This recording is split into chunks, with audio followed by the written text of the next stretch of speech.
এরকম ভালোবাসার গল্প শুনতে আমাদের সুইটিজ লাভ ডায়েরি চ্যানেলটি সাবস্ক্রাইব করুন। পর্ব ৬, চুপচাপ কথা বলা। কথা শুরু হলো ছোট ছোট মেসেজে। কেউ বেশি জানতে চাইছিল না, কেউ কিছু প্রমাণ করতেও না। অফিস কেমন চলছে? আগের মতোই। তুমি? এই সাধারণ প্রশ্নগুলোর ভেতরে একটা অদ্ভুত স্বস্তি ছিল। রাহুল বুঝতে পারল, অনন্যার সাথে কথা বললে নিজেকে ঠিক করতে হয় না। অন্যদিকে অনন্যাও খেয়াল করছিল, রাহুল আর আগের মতো তাড়া দেয় না, প্রশ্ন করে না, থাকতে দেয়। একদিন সন্ধ্যায় অনন্যা লিখল, একটা কথা জিজ্ঞেস করি? রাহুল রিপ্লাই দিল, করো।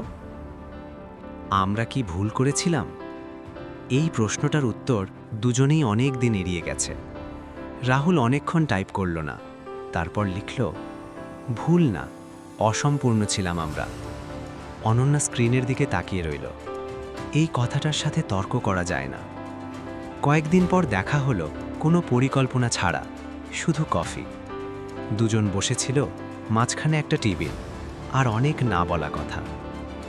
তুমি কষ্ট পেয়েছিলে, রাহুল ধীরে বলল। অনন্যা মাথা নাড়ল, তুমিও।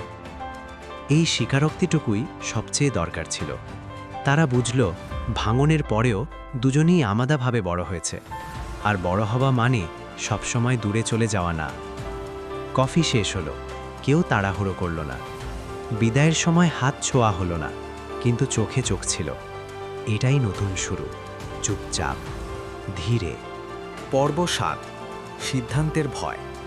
সবকিছু ঠিকঠাক লাগছিল, আর এই ঠিকঠাকটাই সবচেয়ে ভয়ঙ্কর। রাহুল রাতে বিছানায় শুয়ে ভাবছিল, অনন্যা আবার কাছে আসছে, কিন্তু সে কি প্রস্তুত? ভালোবাসা মানে শুধু অনুভূতি না, এবার সে সেটা বুঝে গেছে। অন্যদিকে অনন্যাও অস্থির ছিল। সমীরের সাথে কথা কমে গেছে, মায়ার কথাও রাহুল আর তেমন বলে না। দুজনেই জানত, এই মাঝখানের জায়গাটা বেশি দিন টেকে না। এক সন্ধ্যায় অনন্যা বলল, আমরা কি আবার একই ভুল করব? রাহুল উত্তর দিতে দেরি করল, তারপর বলল, না, যদি এবার আমরা কথা বলা বন্ধ না করি। এই কথাটার ভেতর কোনো প্রতিশ্রুতি ছিল না, তবু বিশ্বাস ছিল। কয়েকদিন পর তারা হাঁটতে বেরোল। পুরনো রাস্তা না, নতুন একটা পার্ক। রাহুল বলল, আমি এখন আর তাড়াহুড়ো করতে চাই না। অনন্যা হালকা হাসল, আমিও না। এই না করার ভেতরেই সবচেয়ে বড় হ্যাঁ লুকিয়েছিল। হঠাৎ অনন্যা থেমে গেল, চোখে চোখ রেখে বলল, যদি আবার ভেঙে যায়? রাহুল ধীরে উত্তর দিল, তাহলে আবার গড়ব, কিন্তু এবার একা একা না। এই কথায় অনন্যার চোখ ভিজে উঠল। সে বুঝল, ভালোবাসা ফিরেছে না, ভালোবাসা বদলেছে, আর বদলানো ভালোবাসাই সবচেয়ে টেকসই। নেক্সট এপিসোড শুনতে আমাদের সুইটিজ লাভ ডায়েরি চ্যানেলটি সাবস্ক্রাইব করুন।